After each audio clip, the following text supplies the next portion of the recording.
Assalamualaikum warahmatullahi wabarakatuh. Baik, di sini saya akan menjelaskan materi dari jenis-jenis anggaran sektor publik. Yang pertama ada anggaran operasional, yaitu anggaran yang menunjukkan dana yang dibutuhkan untuk keperluan jangka pendek, seperti belanja bahan-bahan yang dibutuhkan dan administrasi pengerjaan. Yang kedua ada anggaran modal, yaitu dana yang membutuhkan jangka panjang seperti penggadaian bangunan, peralatan, dan lain sebagainya. Pada umumnya, anggaran modal ini bersifat lebih dari 1 tahun. Dari perkembangan anggaran sektor publik, yaitu sistem anggaran sektor publik dalam perkembangannya telah menjadi instrumen kebijakan multifungsi untuk mencapai tujuan organisasi. Anggaran sebagai alat perencanaan kegiatan publik yang dinyatakan dalam satuan moneter sekaligus digunakan sebagai alat pengendalian. Dan ada dua pendekatan utama perencanaan dan penyusunan anggaran publik. Yang pertama ada anggaran tradisional, yang kedua ada New Public Management. Anggaran tradisional ini memiliki dua ciri pendekatan. Dua ciri pendekatan tradisional, yang pertama, cara penyusunan anggaran yang menggunakan pendekatan incrementalism. Dan yang kedua, struktur dan penyusunan yang bersifat line item. Nah, kemudian ada ciri lainnya yaitu cenderung sentralistis, bersifat spesifikasi, kemudian tahunan, dan menggunakan prinsip anggaran bruto. Adapun kelemahan dari anggaran tradisional, yang pertama, hubungan yang tidak memadai antara anggaran tahunan dengan rencana pembangunan jangka panjang. Adapun pendekatan inkremental menyebabkan sejumlah besar pengeluaran tidak diteliti secara menyeluruh efektivitasnya. Kelemahan yang ketiga yaitu anggaran tradisional lebih berorientasi pada input daripada output, yang menyebabkan anggaran tradisional tidak dapat dijadikan sebagai alat untuk membuat kebijakan dan pilihan sumber daya atau memonitor kinerja. Kemudian kelemahan yang keempat, sekat-sekat antara departemen yang kaku membuat tujuan nasional secara keseluruhan sulit dicapai sehingga berpeluang menimbulkan konflik, overlapping, kesenjangan, atau persaingan antar departemen. Kemudian yang kelima, proses anggaran terpisah untuk pengeluaran rutin dan pengeluaran untuk modal atau investasi. Berikut adalah perbandingan anggaran tradisional dengan anggaran pendekatan dengan NPM. Selanjutnya yaitu anggaran publik dengan pendekatan NPM. Menurut Osborne dan Geibler, konsep Reinventing Government perspektif baru pemerintah itu ada beberapa. Yang pertama yaitu pemerintah katalis. Pemerintah katalis ini fokus pada pembelian pengarahan, bukan produksi pelayanan produk. Yang kedua yaitu pemerintah milik masyarakat. Nah, ini yaitu memberdayakan masyarakat daripada melayani.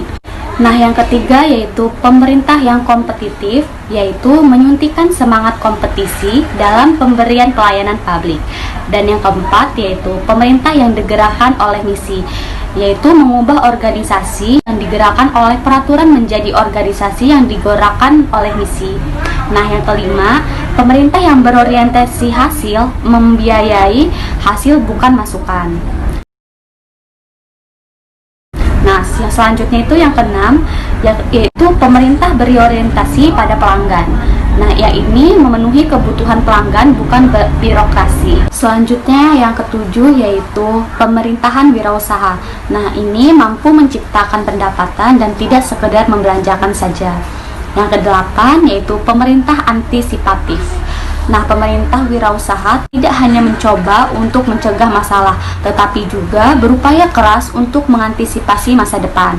Yang kesembilan yaitu pemerintah desentralisasi. Nah, dari hierarki menuju partisipatif dan tim kerja. Yang kesepuluh yaitu pemerintah berorientasi pada mekanisme pasar, mengadakan perubahan dengan mekanisme pasar dan bukan dengan mekanisme administratif. Karakteristik umum pendekatan NPM. Pendekatan baru dalam sistem anggaran publik cenderung memiliki karakteristik umum sebagai berikut. 1. Komprehensif atau komparatif. 2. Terintegrasi dan lintas departemen. 3. Proses pengambilan keputusan yang rasional. 4. Berjangka panjang. 5. Spesifikasi tujuan dan perankingan prioritas. 6. Analisis total cost dan benefit termasuk opportunity cost. 7. Berorientasi input, output, dan outcome, bukan sekedar input. Dan 8. Adanya pengawasan kinerja. Anggaran kinerja atau performance budgeting. Anggaran dengan pendekatan kinerja menekankan kepada konsep value for money dan pengawasan atas kinerja output. Pendekatan ini juga mengutamakan mekanisme penentuan dan pembuatan prioritas tujuan serta pendekatan yang sistematik dan rasional dalam proses pengambilan keputusan. Anggaran kinerja didasarkan pada tujuan dan sasaran kinerja. Oleh karena itu, anggaran digunakan sebagai alat untuk mencapai tujuan. Penilaian kinerja didasarkan pada pelaksanaan value for money dan efektivitas anggaran. Pendekatan ini cenderung menolak pandangan anggaran tradisional yang menganggap bahwa tanpa adanya arahan dan campur tangan, pemerintah akan menyalahkan kedudukan mereka dan cenderung boros. Anggaran publik dengan pendekatan NPM terdiri dari ZIB, PPBS, dan performance budgeting.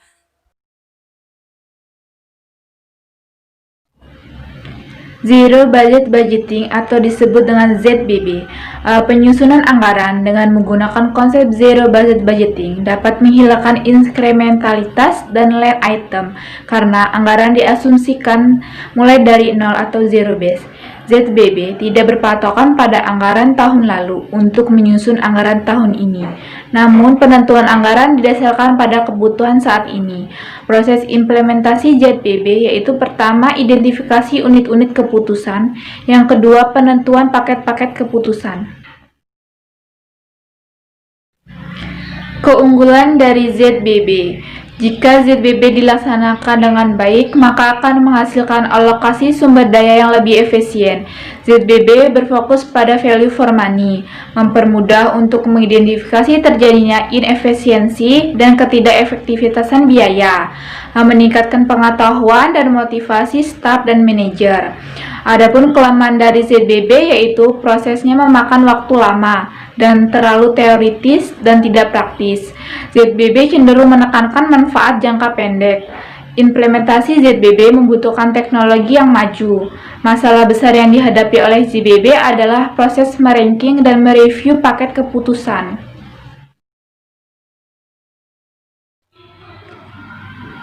PPBS atau disebut dengan Planning, Organizing, and Budgeting System merupakan teknik penganggaran yang didasarkan pada teori sistem yang berorientasi pada output dan tujuan dengan penekanan utamanya adalah alokasi sumber daya berdasarkan analisis ekonomi. PBBS bertujuan untuk membantu manajemen pemerintah dalam membuat keputusan alokasi sumber daya secara baik. Proses implementasi PPBS meliputi yang pertama, menentukan tujuan umum, organisasi, dan tujuan unit organisasi dengan jelas. Kedua, mengidentifikasi program-program dan kegiatan untuk mencapai tujuan yang telah ditetapkan, mengevaluasi berbagai alternatif program dengan menghitung biaya manfaat dari masing-masing program. Yang ketiga, pemilihan program yang memiliki manfaat besar dengan biaya yang kecil. Keempat, alokasi sumber daya masing-masing program yang disetujui. PPBS memiliki kelemahan dan keunggulan. Keunggulan dari PBS diantaranya yang pertama, memudahkan dalam pendelegasian tanggung jawab dari manajemen puncak ke manajemen menengah. Yang kedua, dalam jangka panjang dapat mengurangi beban kerja. memperbaiki kualitas pelayanan melalui pendekatan standar biaya dalam perencanaan program. Yang keempat, lintas departemen sehingga dapat meningkatkan komunikasi, koordinasi, dan kerjasama antara departemen. PBBS membutuhkan sistem informasi yang canggih, ketersediaan data, dan staf yang memiliki kapasitas yang tinggi. Kedua, implementasi PBBS membutuhkan biaya yang besar. Yang ketiga, PBBS sulit untuk diimplementasikan. Yang keempat, PBBS mengabaikan realitas politik dan realitas organisasi sebagai suatu kumpulan manusia yang kompleks.